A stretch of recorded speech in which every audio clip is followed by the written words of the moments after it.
Hello student, સ્વાગત છે તમારું ગ્રેવિટી ઇન્સ્ટિટ્યૂટમાં. આજે આપણે ચેપ્ટર નંબર 7ની જે આપણે ચર્ચા કરી રહ્યા તે જ આગળ વધારવાના છીએ. પાર્ટ નંબર 2 જોયો છે આપણે. પાર્ટ નંબર 3થી સ્ટાર્ટ કરીએ તો એ પહેલાં હું તમને રિવિઝન કરાવી દઉં થોડું કે આપણે શું જોયું હતું. આપણે એ જોયું હતું કે તાપમાન છે એ આપણા બોડીનું અંદાજિત કેટલું હોવું જોઈએ, તો કે 37 ડિગ્રી સેલ્સિયસની આજુબાજુનું હોવું જોઈએ, રાઈટ.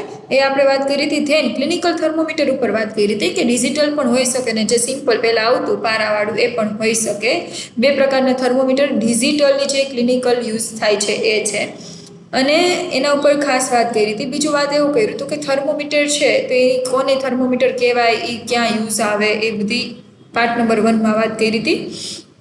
અને એની ઉપર આપણે એવું જોયું હતું કે ગરમ અને ઠંડુ કોને કહેવાય, એનું ડિફરન્સ આપણે કઈ રીતે નક્કી કરી શકીએ. તો બસ આટલું જોયું હતું આપણે. અને આ ટેમ્પરેચરવાળું જે આપણો કોન્સેપ્ટ હતો એ જોયો હતો કે બધા વ્યક્તિઓમાં સેમ ટેમ્પરેચર હોતું નથી. થોડુંક કોકનામાં વધારે હોય, કોકમાં ઓછું પણ હોઈ શકે છે. બસ આટલું આપણે જોયું હતું. હવે આપણે જોવાના છીએ આગળ. અહીંથી આપણે કંઈક બાકી રહી ગયું હતું. શું વૃદ્ધ વ્યક્તિઓના શરીરનું તાપમાન સ્વસ્થ હોવા છતાં પણ સામાન્ય રીતે યુવાન વયસ્કોના તાપમાનની તુલનામાં ઓછું હોય છે?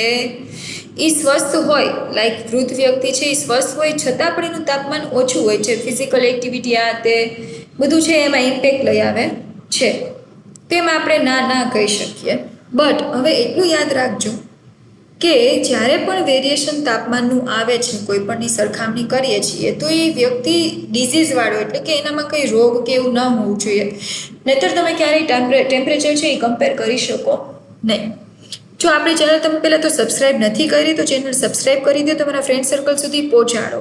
અને જેટલા પણ વિડીયો હું તમને પહેલાં આપી દઉં છું, પાર્ટ 1, 2 એ પહેલાં જુઓ, પછી તમે પાર્ટ નંબર 3માં આવો. એટલે તમને આગળનું સમજાયેલું હશે તો ડાયરેક્ટલી તમે મારી આરે કનેક્ટ કરી શકશો. ચાલો જોઈએ. 1 મહિના સુધી તમે દિવસના જુદા જુદા સમયે તમારા પોતાના શરીરનું તાપમાન માપો. હવે તમારે 1 મહિના સુધી આ પ્રોસેસ કરવાની છે. થર્મોમીટરના અવલોકનો તમારી નોટબુકમાં નોંધો. 1 મહિના પછી તમારા શરીરના નોંધાયેલા તાપમાનનું વિશ્લેષણ કરો અને જુઓ કે તેમાં કોઈ ફેરફાર થયો કે નહીં. હવે જો તાપમાનમાં ફેરફાર થયો છે, કેટલો થયો છે, એ બધું ચેક કરવાનું છે. એટલો બધો ફેરફાર નહીં થાય પણ વેરિએશન તો રહેશે જ. બધે દિવસ સરખા નહીં હોય તમારા બોડી માટે. જો હા, તો વિચારો કે તેનું કારણ શું હોઈ શકે છે. માનવ શરીરનું તાપમાન સામાન્ય રીતે 35 ડિગ્રી સેલ્સિયસથી નીચે હોય છે અને 42 ડિગ્રી સેલ્સિયસથી ક્યારેય ઉપર જતું નથી. જો 42થી ઉપર જાય તો મગજનો તાવ આવે અને પછી કોમામાં જતા રહીએ ને એ બધા પ્રોબ્લેમ થાય. એ બધા આના લીધે જ થાય છે. તો એટલું યાદ રાખવાનું છે કે માણસનું જ્યારે ટેમ્પરેચર તમે મેઝરમેન્ટ કરો છો તો એ 35 ડિગ્રી સેલ્સિયસની નીચે જ હોવાનું છે અને 42થી ક્યારેય વધશે નહીં. નાના બાળકો અને વૃદ્ધ વ્યક્તિના શરીરનું તાપમાન માપવા માટે ડિજિટલ થર્મોમીટર બગલમાં પણ મૂકી શકાય છે. જો શું કીધું છે, એવું નથી ફરજિયાત તમે મોઢામાં જ નાખો. તમારી આર્મ પીટ છે, એટલે કે તમારો જે અંડર આર્મ્સનો પાર્ટ છે, તો ત્યાં પણ તમે તમારું થર્મોમીટર મૂકીને ટેમ્પરેચર મેઝર કરી શકો છો.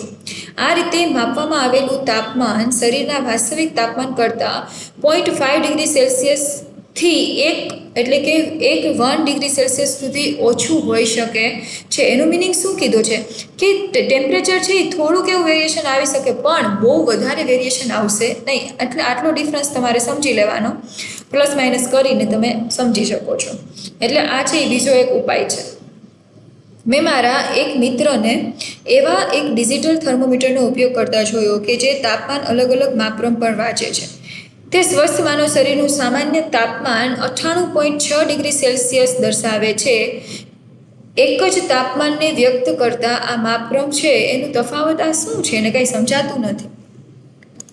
હવે જ્યારે તમે ક્યારેક ટેમ્પરેચર માપશો ને તો તમે અલગ અલગ એકમમાં માપવાનું પણ આવી શકે. લાઈક આપણે નોર્મલી તો બધા સેલ્સિયસની જ વાત કરતા હોય, પણ ફેરનહીટમાં માપી શકાય, કેલ્વિનમાં માપી શકાય. જો હવે અહીંયા બધા એકમ તમને આવશે. હવે જ્યારે તમે તમારા બોડીનું ટેમ્પરેચર છે, તાપમાન એ માપવાનું શરૂ કરશો તો એને ઘણા બધા માપક્રમ તમે યુઝ કરી શકો. લાઈક અહીંયા શું આપ્યું છે કે તાપમાનનો અન્ય માપક્રમ છે એ ફેરનહીટ માપક્રમ આપ્યો છે. એટલે આ જે એફ લખેલો સિમ્બોલ છે ને એ ફેરનહીટનો છે, સી છે ને એ કેલ્શિયમનો છે. હવે જો ફેરનહીટ છે એ માપક્રમ પર તાપમાનનો એકમ ડિગ્રી ફેરનહીટ છે અને એને આવી રીતે તમે દર્શાવી શકો, ડિગ્રીનો સિમ્બોલને કેપિટલમાં એફ. હવે સેલ્સિયસ માપક્રમ પર માપવામાં આવેલું તાપમાન 37 ડિગ્રી સેલ્સિયસ, ફેરનહીટ માપક્રમ પર 98 ડિગ્રી 0.6 ડિગ્રી ફેરનહીટના જેટલું છે. જો જ્યારે તમે 37 ડિગ્રી સેલ્સિયસ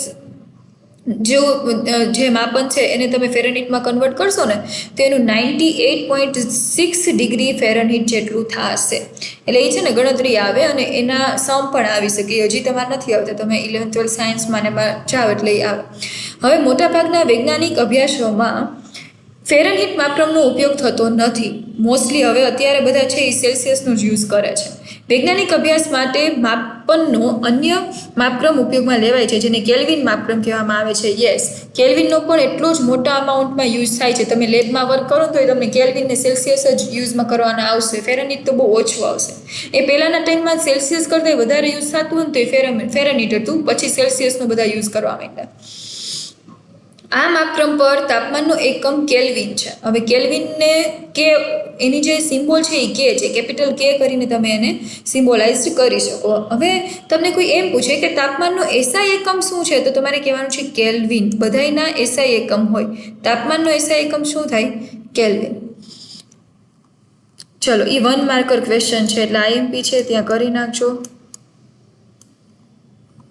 હવે તાપમાનના ત્રણેય માપક્રમો સેલ્સિયસ, ફેરનહીટ અને કેલ્વિનના નામ તેમને શું કીધું છે? વિકસાવનારા વૈજ્ઞાનિકો છે તો એના સન્માનમાં તેમના નામ પરથી રાખવામાં આવ્યા છે. એટલે આ બધા છે વૈજ્ઞાનિકના નામ છે એના ઉપરથી જ તેના નામ રાખવામાં આવ્યા છે. આપણે સેલ્સિયસ માપક્રમના તાપમાનને કેલ્વિન માપક્રમમાં નીચે પ્રમાણે સરળતાથી રૂપાંતરિત કરી શકીએ છીએ. કેલ્વિન માપક્રમ ઉપર તાપમાન = સેલ્સિયસ માપક્રમનું તાપમાન પ્લસ 273.15 ડિગ્રી. જ્યારે તમારે લાઈક હું તમને એમ કહું કે તમારી પાસે 37 ડિગ્રી સેલ્સિયસ તાપમાન છે ને તમારે કેલ્વિનમાં કન્વર્ટ કરવાનું છે, તો તમારે શું કરવાનું? આ 37 ડિગ્રીને 273.15માં શું કરી દેવાના? એડ કરી દેવાના. એ એડ કરશો 273.15માં એટલે તમને શું મળી જશે? આ ટેમ્પરેચર્સ જે સેલ્સિયસમાં હતું એ તમને કેમાં મળી જશે? કેલ્વિનમાં મળી જશે. એટલે એટલું કરવાનું. આના સમ પણ પૂછી શકાય 1 માર્કરમાં કે 2 માર્કરમાં. તાપમાનના ત્રણેય માપક્રમો સેલ્સિયસ માપક્રમ, ફેરનહીટ માપક્રમ અને કેલ્વિન માપક્રમ અંગ્રેજીમાં લખીએ છીએ ત્યારે તેમના નામ કેપિટલ મૂળાક્ષરથી શરૂ કરવામાં આવે છે. તો મેં તમને પહેલાં જ કીધું. તાપમાનના એકમોના નામના ડિગ્રી નાના અક્ષરોમાં લખવામાં આવે છે, જે ડિગ્રી હોય ને એ. પરંતુ સેલ્સિયસ અને ફેરનહીટ કેપિટલ મૂળાક્ષરથી જ શરૂ કરીને લખવામાં આવે છે. પરંતુ કેલ્વિનમાં શું થાય છે કે કેલ્વિન તમે જ્યારે લખો છો તો એમાં કેટલો કેપિટલ નહીં કરવાનું, કે છે એ સ્મોલ જ લખવાનું, આખું છે એ સ્મોલમાં હોય. સેલ્સિયસ અને ફેરનહીટમાં જો સી કેપિટલ, એફ કેપિટલ, આમાં કે છે એ સ્મોલ આપ્યો છે. એક અપવાદ છે. નાના અક્ષરથી શરૂ કરીને લખવામાં આવે છે. તાપમાનના આ એકમના સંકેતો degree Celsius, degree Fahrenheit, kelvin અંગ્રેજીના કેપિટલ મૂળાક્ષરથી દર્શાવવામાં આવે છે. અને એ આપણે આ કહી દીધું હતું કે સી છે, એફ છે અને કે છે એ બધું તમારે કેપિટલમાં લખવાનું છે. ધ્યાન રાખો કે ડિગ્રીનો સંકેત જે ઉપર આપણે રાઉન્ડ કરીએ છીએ એ અને ડિગ્રીનો સંકેત છે એ કે સાથે લખવામાં આવતો નથી. જો જ્યારે તમે કેલ્વિન લખો ને તો એમાં ક્યાંય તમે આગળ ડિગ્રી જોશો નહીં. ખાલી સેલ્સિયસ અને ફેરનહીટમાં જ આગળ ડિગ્રી કરવાનું હોય છે. વાક્યના અંત સિવાય અન્યત્ર સંકેતો પછી ક્યાંય પણ બિંદુ કે પૂર્ણ વિરામ મૂકવામાં આવતું નથી. લાઈક હું લખું કે 37 ડિગ્રી સેલ્સિયસ, તો 37 ડિગ્રી સેલ્સિયસ પછી મારે ફૂલ સ્ટોપ નહીં કરવાનું. એ રીત ખોટી છે. ખાલી 37 ડિગ્રી સેલ્સિયસ એમ જ લખવાનું છે. તાપમાન વિશે લખતી વખતે સંખ્યા અને એકમની વચ્ચે હંમેશા જગ્યા છોડવામાં આવે છે. લાઈક કે તમે જ્યારે તાપમાન લખો છો અને એની પછી જ્યારે એનું શું લખો છો? એકમ, યુનિટ લખો છો ત્યારે બે વચ્ચે તમારે જગ્યા મૂકવાની છે. લાઈક અહીંયા લખ્યું છે જો 37.0 ડિગ્રી સેલ્સિયસ, તો અહીંયા વચ્ચે એક સ્પેસ મૂકી છે. એ જ રીતે તમારે મૂકવાની છે. આ બધા એનો રૂલ્સ છે, ફોલો કરવાના. અંગ્રેજીમાં 1 ડિગ્રી સેલ્સિયસથી વધુ તાપમાન બહુવચનમાં વ્યક્ત કરવા માટે એકમનું પૂરું નામ ડિગ્રીઝ સેલ્સિયસ લખવામાં આવશે, પરંતુ ગુજરાતીમાં ડિગ્રી સેલ્સિયસ જ લખવામાં આવશે. જો તમારે ઇંગ્લિશમાં તમારે વધારે ટેમ્પરેચર ઉપર વાત કરવી હોય તો તમે ડિગ્રીઝ પાછળ એસ લગાડશો, પણ ગુજરાતીમાં એવું કાંઈ નથી. ગુજરાતીમાં ખાલી ડિગ્રીનું ડિગ્રી જશે. એ ગમે એટલા ટેમ્પરેચર એકથી વધારે કેમ ન હોય. રેડી? તો એ બધા રૂલ્સ છે એ આપણે ફોલો કરવાના છે. હવે એક ક્વેશ્ચન પૂછ્યો છે. શું કીધું છે? શું ક્લિનિકલ થર્મોમીટરનો ઉપયોગ ઉકળતા પાણીનું અથવા તો બરફનું તાપમાન માપવા માટે કરી શકાય છે?